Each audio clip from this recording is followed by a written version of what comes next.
மதுரையில் மாநகராட்சி பணியாளர்களுக்கு கையுறை வழங்கப்படாத நிலையில் பிளாஸ்டிக் பைகளை கையுறையாக பயன்படுத்தி குப்பைகளை அள்ளும் நிலை ஏற்பட்டுள்ளது. இது குறித்த கூடுதல் தகவலை எமது செய்தியாளர் மதிவாணன் வழங்க கேட்கலாம்.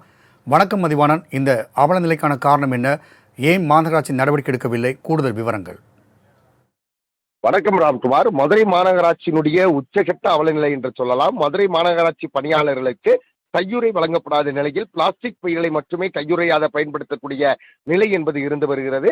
மதுரை மாநகராட்சி 100 வார்டுகளுக்கு உட்பட்ட பகுதிகளில் குப்பை தொட்டியில் வைக்கப்பட்டு தனியார் ஒப்பந்த நிறுவனம் மூலமாக குப்பைகள் அகற்றப்பட்டு வருகிறது. இதுபோன்ற குப்பைகளை சேமிப்பது, அள்ளுவது, வாகனங்களில் ஏற்றுவது போன்ற தூய்மை பணிகளில் மாநகராட்சி பணியாளர்கள் தொடர்ந்து ஈடுபட்டு வருகின்றனர். மாநகராட்சி பணிகளில், தூய்மை பணிகளில் ஈடுபடும் மாநகராட்சி பணியாளர்களுக்கு கையுறை, பாதுகாப்பு, முகக்கவசம் உள்ளிட்டவைகள் வழங்குவதற்காக மட்டுமே ஆண்டுதோறும் ஏராளமான நிதி என்பது ஒதுக்கீடு செய்யப்பட்டு வருகிறது.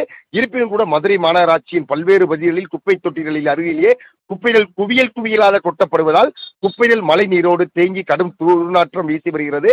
மேலும் ஒயின் ஷாப், ஹோட்டல்கள், பேருந்து நிலையங்கள் ஆகியவற்றின் அருகேயுள்ள குப்பை தொட்டிகளில் அருகிலே குப்பைகளில் மதுபோதை ஆசாமிகளும் பயணிகளும் சிறுநீர் கழிப்பது, எச்சில் துப்புவது போன்ற செயல்களில் ஈடுபடுகின்றனர். இதனால் இதுபோன்ற குப்பைகளை அகற்றும் பணிகளில் ஈடுபடக்கூடிய தூய்மை பணியாளர்களுக்கு போதிய கையுறைகள் வழங்காடப்பட நிலையில்தான் குப்பைகளில் கிடைக்கும் பிளாஸ்டிக் கேரி பைகளை கையுறைகளாக மாற்றியிருக்கின்றனர்.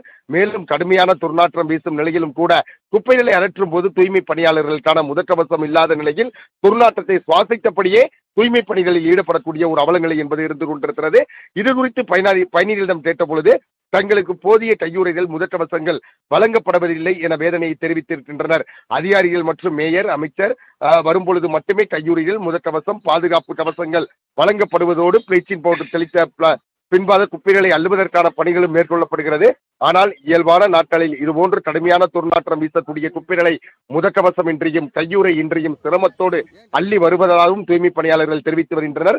இந்த நிலை என்பது விரைவில் மாற்றப்பட வேண்டும் என்பதே அனைவருடைய ஏக்கமாகவும் எண்ணமாகவும் இருந்து வருகிறது. ராம்குமார். மதிவாணன், கள தகவலை பதிவு செய்தமைக்கு நன்றி.